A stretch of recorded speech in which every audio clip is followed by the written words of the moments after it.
It was a Saturday night and my father had gone to Hobart.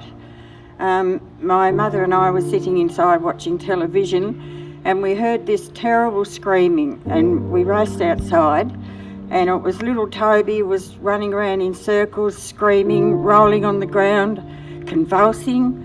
It was just so cruel. We knew straight away what had happened.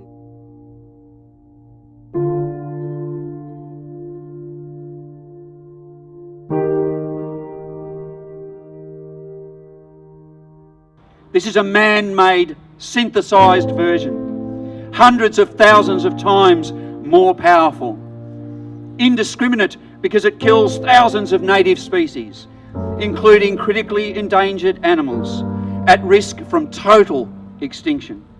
1080 was developed in Poland in the late 1930s, and it wasn't until the escape of a couple of scientists in the early 1940s it was brought to the West.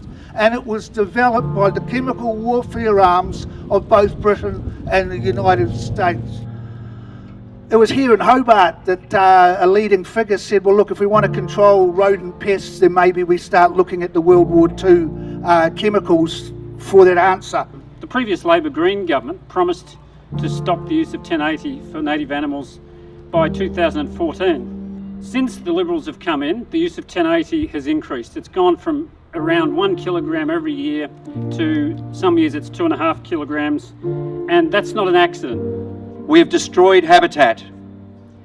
We're killing native animals that dare to compete with those we have introduced for our own profit, for competing with those animals for a blade of grass or for a drink of water. Such is the depth of our desperate, clawing and ravenous greed that we stop at nothing to wipe out this competition.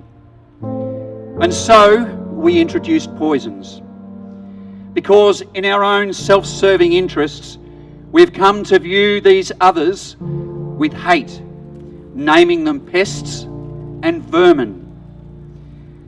We introduce laws that allow the mass extermination of animals that are at once perfectly adapted to their environment by millennia of evolution, but vulnerable to the ability of the human species to rapidly change the game.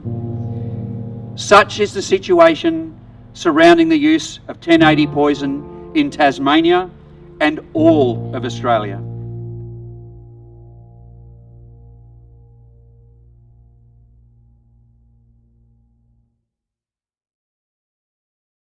Mum and I watched that little dog suffer for over an hour. There was nothing we could do.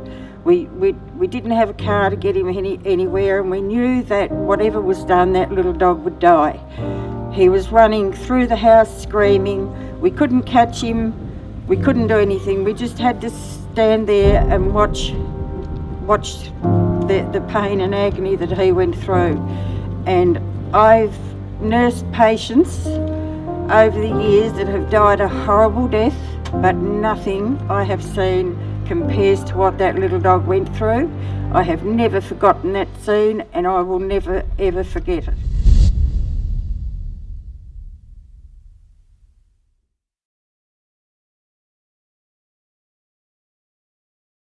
It is now the time to offer solutions, to research and find lasting, environmentally friendly alternatives, and seek to have the laws that allow this super toxin to be used changed.